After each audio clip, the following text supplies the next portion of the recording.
Till this day, he came out stating Canelo is on steroids. I know this because I'm on steroids.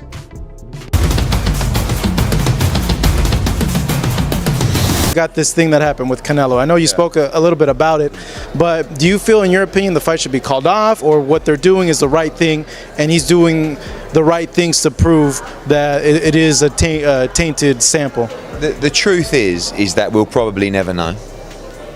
You have to make your own decisions and judgments, which is sometimes dangerous. Was he cheating? Was he unlucky? Either way, his reputation is tarnished forever. This isn't just another boxing rumor. This isn't promotional trash talk to sell pay-per-views. This could be the start of the biggest scandal the sport has faced in years. Because right now, Terence "Bud" Crawford has officially called out Canelo Alvarez. And he's not pulling punches. He's accusing the Mexican superstar of cheating again. This time, the steroid allegations come with real weight. Serious evidence, serious history, and serious implications for Canelo's legacy. Let's break it all down. Crawford, the undisputed welterweight king, just exposed what he claims is the truth behind Canelo's dominance: performance-enhancing drugs. It might sound wild at first, but when you take a closer look, this isn't coming out of thin air. In fact, this isn't even the first time Canelo's name has been tied to banned substances. Terence Crawford, who's made. Are we gonna relitigate Canelo Alvarez's drug test? I'm a drug user. I cheated sport plenty of times. I cheated those same commissions. This is not to relitigate. We know our own. I'm a cheater. I know a cheater when I see one. Let's rewind to 2018, the year Canelo tested positive for clenbuterol, a banned drug known for aiding weight cutting and muscle retention. His excuse? Contaminated meat from Mexico. The commission handed him a soft 6-month suspension, barely a slap on the wrist, and just like that, he was back in the ring like nothing had happened. Now, jump to 2025 and here we are again. Only this time Crawford isn't staying quiet, and he's not alone. Oscar De La Hoya, Canelo's former promoter, has stepped into the fire, confirming what many fans have long suspected. He believes Canelo and his team have paid off officials to bury more recent positive test results. Has anybody else noticed this? Well, I actually did some digging and confirmed many members of the boxing media have been paid off by certain people and essentially muzzled. I mean, these are the facts. For example, 6 of Eddie Reynoso's fighters have tested positive for PEDs. Let that sink in. A legendary promoter, a former world champion himself, is claiming that Canelo is being shielded by a corrupt system. And the most disturbing part? He might be telling the truth. Because while Canelo continues to fight, cash, checks, and stack up titles, other fighters haven't been so lucky. Take Ryan Garcia, who fought under similar promotional banners. His positive test brought a media storm. He was fined, suspended, and had his victory overturned. The double standard is undeniable, and honestly, it's not just unfair and it's outrageous.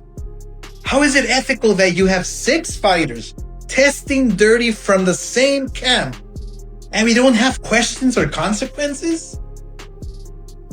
Where's the boxing media? I mean, they crucified Ryan Garcia every fucking day for a full year over a tiny bit of Austrian. So why are they so quiet now? Let's not forget, Crawford and Canelo already have bad blood. It all started when Bud began publicly calling for a fight, saying he'd move up in weight and dismantle the undisputed super middleweight champion. Canelo didn't respond with grace.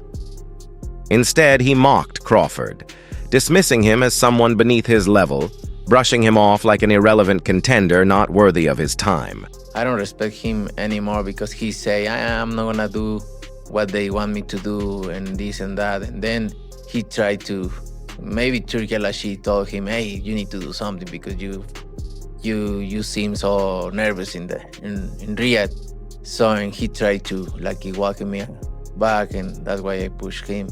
And like I say, don't f with me. Does it bring a different Canelo then? Yeah, it's different. Yeah, you watch Saunders fight, right? Which one? The Saunders. Oh, He pissed me off. Broken He pissed me off. Yeah. So it's gonna be almost the same. But now, with steroid accusations resurfacing, Crawford's taking it personally. In a recent interview, he fired off, "If you're so confident, fight clean. No enhancers, no protection. Let's see what you're really made of." It's a direct challenge, one Canelo still hasn't responded to. Not publicly, not with clarity. And that silence is starting to speak louder than words. Listen, however they rate me, it doesn't matter. At the end of the day, we got to fight, and I'm going to win the fight. As simple as that. Can I ask you about if there's any rematch clause with this fight with Canelo? No, it's not. Is that something you push for? No, I didn't. And there's any weight restrictions to the fight at all? No, it's not. A lot of fighters would like to put on a weight restriction to this type of fight. Why didn't you want to do that? Because I want him at his best.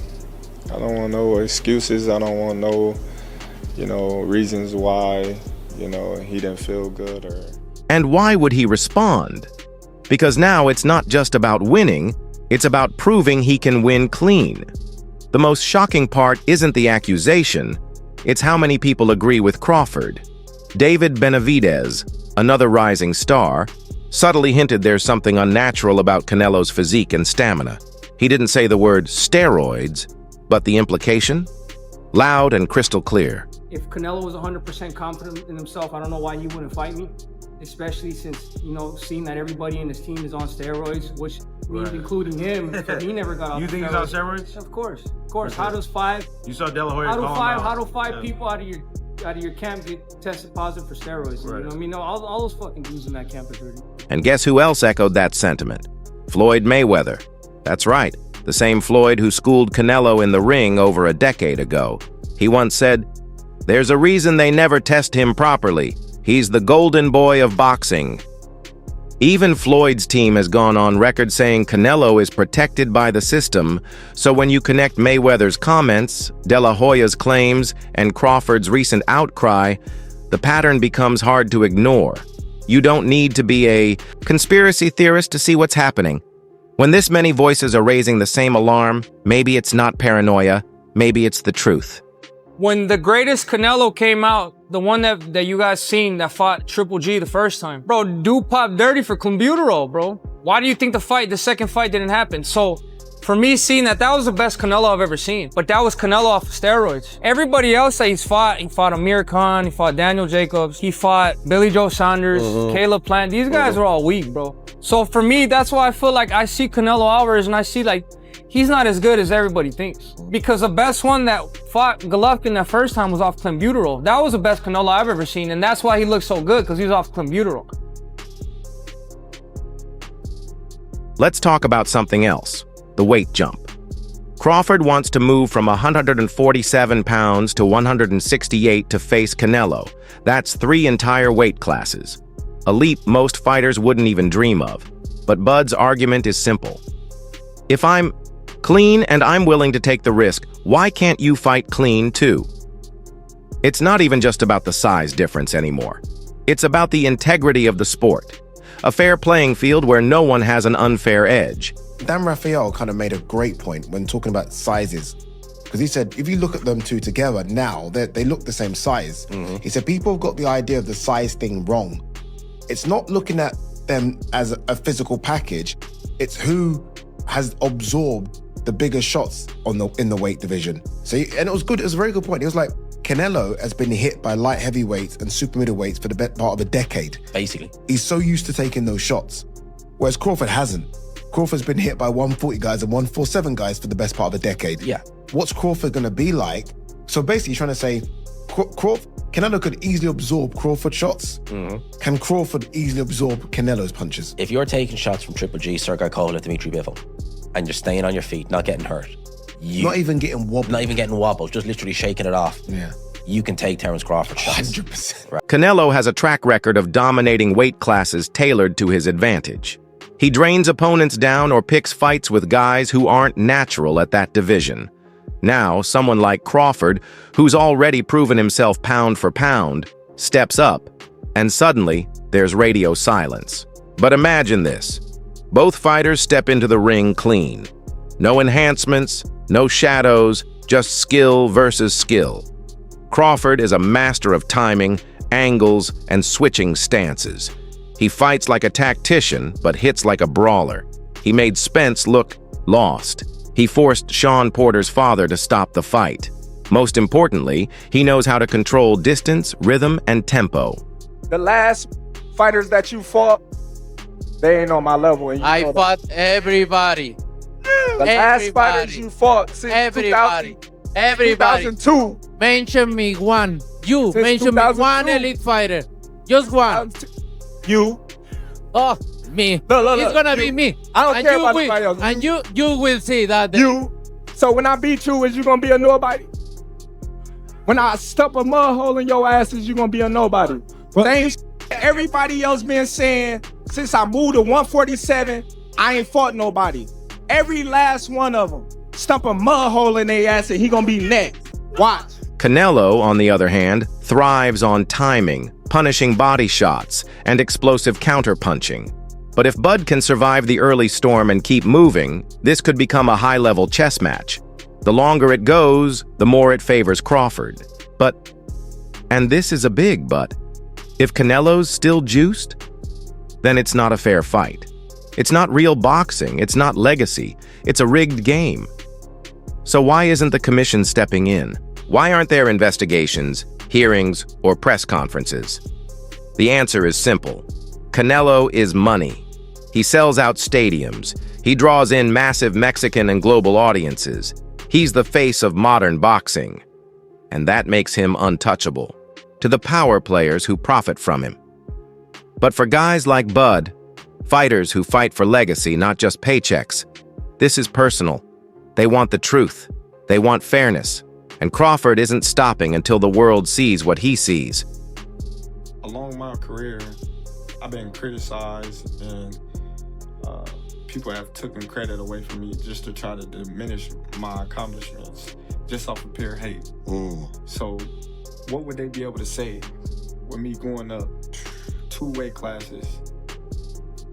If Canelo become undisputed again and I beat Canelo, what could they say? They'll say something, but Yeah, they're gonna find something, you know that. But what can they really say? Right. You know? Maybe he's a little overrated. Terence Crawford versus Canelo Alvarez at 168 pounds. Canelo's really good. Really good. But I think Crawford is special. I know he hasn't fought the resume everyone wants, but you have that or you don't have that ingredient. And I think he has. Canelo's really good. He's tremendous. But could he be a tiny bit overrated? The greatness is within Crawford. It's in his desire. It's in his mind. It's in his makeup, where he came from. I know he's moving up in weight class. Can he carry it? But those intangibles, I believe that he has them.